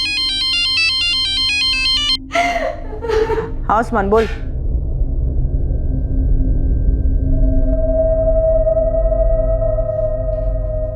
आप खुद बाबा के पास गई थी या कोई लेके गया था? हाँ सर, सच है ये। मैं ले गया था विद्या भाभी को बाबा जी के पास, क्योंकि परेशान थे हूँ बहुत ज्यादा। काला जादू और बलि चढ़ाकर तेरे बाबा परेशानी दूर करते हैं? ये क्या कह रहे हैं आप? मैं बाबा जी में विश्वास रखता हूँ, लेकिन ये काला जादू और बलि वली से मेरा कोई लेन देन नहीं है। मैं तो इसलिए ले गया था विद्या भाभी को, ताकि उनको मन की शांति मिले। लेकिन अगर तू अपनी शांति चाहता है तो सच बोल, वरना ये डंडा बोलेगा। हर्ष, पुलिस ने प्रशांत भैया को पकड़ लिया है। रिया, वो सब छोड़ो तुम। आज के आज निकलो वहां से, और जो भी पहली ट्रेन मिले पकड़ के कानपुर आ जाओ। ठीक है। सर, ये किस गुनाह की सजा दे रहे हैं सर आप? मैं सच में सागर भैया और भाभी का भला चाहता हूं मैं, ताकि उनको तसल्ली मिले। लेकिन तेरे जवाब से हमें तसल्ली नहीं मिली। सर, ये क्या कह रहे हैं सर आप? मैं सच में उस दिन रवि को ढूंढ रहा था, पैंतरा नहीं है ये कोई। सर, मुझे कुछ याद आ रहा है सर। अरे हर्ष भैया, कहाँ जा रहे इतनी रात को, वो भी इतना बड़ा बैग लिए? अचानक ऑफिस से एक काम आ गया तो बाहर जा रहा हूँ। ये हर्ष को, रिया का हस्बैंड, सागर का किराएदार, उसी की बात कर रहा है? हाँ सर, वही तो चौथे माले पे रहते हैं। अच्छा, अभी तक तो कुछ याद नहीं था, 4 डंडे पड़े तो सब याद आ गया? नहीं सर, ऐसा कुछ नहीं है सर। मेरे को याद आ रहा है कि हर्ष भाई के पास एक बड़ा सा बैग था, वो उसे लेके जा रहे थे रात को। घबराए हुए भी थे, ऐसा लग रहा था कि कहीं भाग रहे हो। और हर्ष भाई अभी तक वापस भी नहीं आए हैं कॉलोनी में।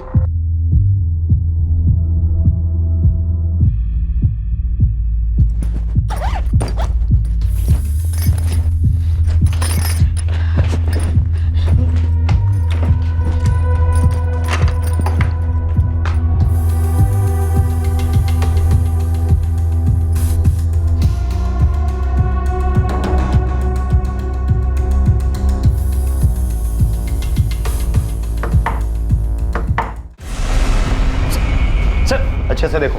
सर, ये आप लोग क्या कर रहे हैं? सर, मैंने कुछ नहीं किया है। कुछ नहीं किया? गलती हो गई, मैं सागर भैया को धोखा नहीं देना चाहता।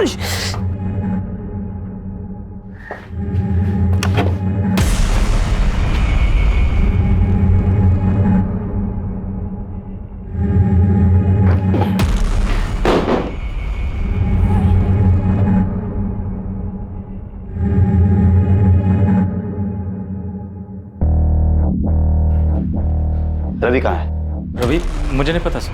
सच बोलेगा या हड्डियों को और आजमाना चाहता है? कसम से कह रहा हूँ, मैंने रवि को अगवा नहीं किया है। वो तो मैं किराया नहीं दे पा रहा था, इसलिए चुपचाप घर खाली करके भागने का प्लान बनाया।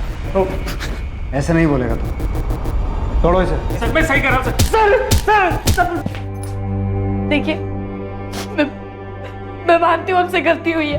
आपने हमें रहने को घर दिया, हमें भरोसा किया, और हम आपको धोखा देकर जा रहे थे। सागर भैया, विद्या भाभी, मैं कह रही हूँ हर्ष ने रवि को कुछ नहीं किया है। भाभी प्लीज प्लीज आप पुलिस को बोल दीजिए कि वो हर्ष को छोड़ दे प्लीज। सर, कुछ मिला आपको हर्ष की इंटरोगेशन से? नहीं आलोक, हर्ष के कॉल रिकॉर्ड्स और लोकेशन डिटेल्स भी स्कैन किए, और कानपुर जिस जगह वो नई नौकरी के लिए गया था वहां उसके कलीग से भी बात की। और 16 जून को गाजियाबाद से हर्ष ने जो ट्रेन पकड़ी थी कानपुर के लिए, वहां के भी कुछ आई विटनेस ने कहा है कि उन्होंने हर्ष के साथ कोई बच्चा नहीं देखा। सर आई थिंक हमें हार नहीं माननी चाहिए। वो तो हम हरगिज नहीं मानेंगे आलोक, जब तक ये केस सॉल्व नहीं हो जाता चैन से नहीं बैठे। अगले कई दिनों तक पुलिस पूरी ताकत से रवि को ढूंढने में लगी थी। आलोक की कोशिशें भी जारी थी, लेकिन रवि की गुमशुदगी का राज अब भी राज ही बना हुआ था। रवि को गायब हुए 1 महीना बीत चुका था। गुनहगार को शायद लग रहा था कि उसका जुर्म अब हमेशा के लिए एक राज ही बना रहेगा, लेकिन यह सच की फितरत है, देर सवेर ही सही एक दिन सामने आ ही जाता है, और ऐसा ही इस केस में भी होने वाला था। ठीक है, मैं आता हूं। प्रशांत, मैं थाने जाके आ रहा हूं।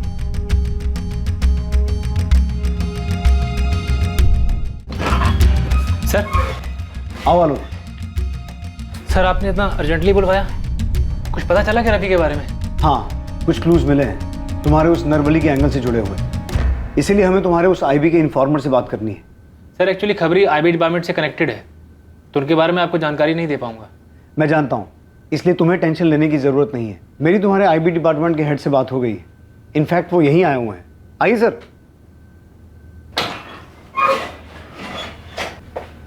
ये हैं तुम्हारे आईबी डिपार्टमेंट के हेड मिस्टर कैलाश चौहान। कैसे आलोक? Fine sir. इन्होंने परमिशन दे दी है। हाँ आलोक, बता दो अपना सोर्स, कौन है तुम्हारा खबरी? सॉरी सर, मैं आपकी बात रिस्पेक्ट करता हूँ, लेकिन वो खबरी जो है सर, वो सर ये आईबी डिपार्टमेंट के हेड नहीं, हमारा कांस्टेबल है विलास रावत। तेरा खेल खत्म हो गया आलोक, तू कोई आईबी ऑफिसर नहीं है। यही सोच रहा है ना कि तेरी असलियत हमें कैसे पता चली? तेरे ही बड़बोलेपन ने तुझे फंसा दिया। बोल उस्मान, क्या खबर सुनानी है? मैडम, कब से मुझे बात खटक रही थी कि जो खबर हम लोग नहीं खोद पाए, इस आईबी के खबरी ने कैसे खोद निकाली। तो सोचा क्यों ना मिलकर देखा जाए, ऐसी क्या खास बात है इस आईबी के खबरी में। तो मैंने अपने पंटर सुलेमान को बोला, वो भी आईबी के कुछ अफसरों के लिए काम करता है, तो उसने मिलवाया मुझे। कहाँ है मिलवा? ये देखिए मेरे बाजू में, आपके उस आईबी के आलोक का खबरी। क्या बक रहा उस्मान? सच बक रहा हूँ मैडम, ना कोई खबरी है और ना ही आलोक नाम का कोई अफसर है आईबी में। रवि मेरा एक राज जान गया था, इसलिए मुझे ऐसा करना पड़ा। रवि चल घर चल, एक मस्त चीज दिखाता हूँ तुझे, चल। नहीं चाचू, मुझे घर जाना है, वो दादू ने कॉमिक लेकर आए होंगे। अरे चल ना, 2 मिनट की बात है, फिर मैं चलता हूँ ना तेरे साथ घर।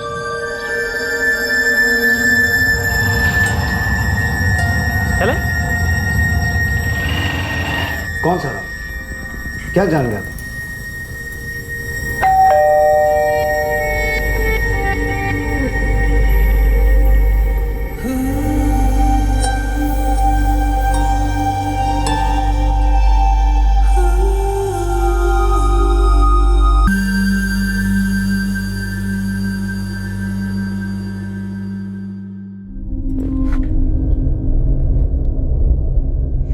आलोक चाचू। रवि, तुम अंदर कैसे आ गए? रवि रवि रवि रिया, तुम पागल हो, ऐसे क्यों चला रही थी? रिया, मैं घबरा गई थी, इसने किसी को बता दिया तो। मैं देखता हूँ, डोंट वरी। आलोक जल्दी जाओ प्लीज। रवि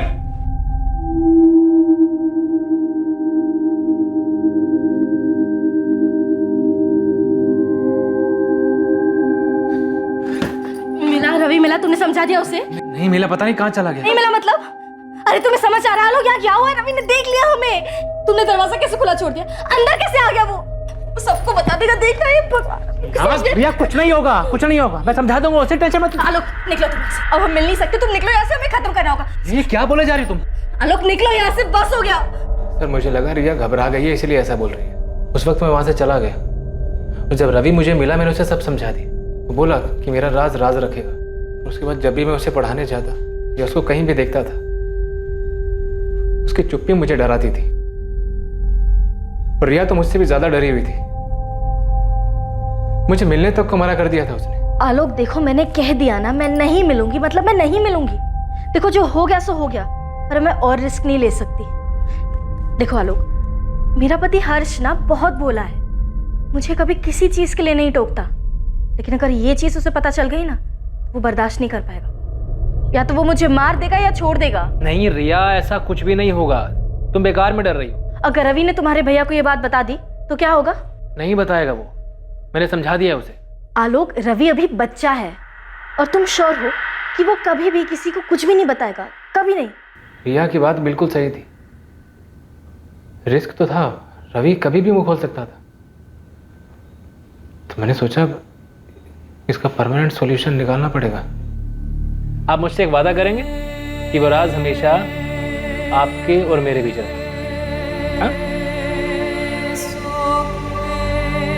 प्रॉमिस? मैं जाऊं?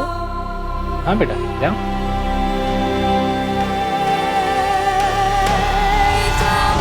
रिया भी शामिल थी इसमें? नहीं, उसे कुछ नहीं पता। एक बार उसने मुझसे पूछा भी था कि क्या तुमने रवि के साथ कुछ किया है। मैंने कुछ नहीं बताया उसे। आलोक और रिया के अवैध रिश्ते की असलियत से बेखबर हर्ष यही समझता रहा उसका बिना किराया दिए भाग जाने का प्लान ही रिया की परेशानी का कारण। सागर और विद्या सच्चाई जानने के बाद बिल्कुल टूट चुके थे। कोई सोच भी नहीं सकता था कि आलोक, जो रवि को अपने बेटे जैसा मानता था, उसी ने रवि की निर्मम हत्या की थी।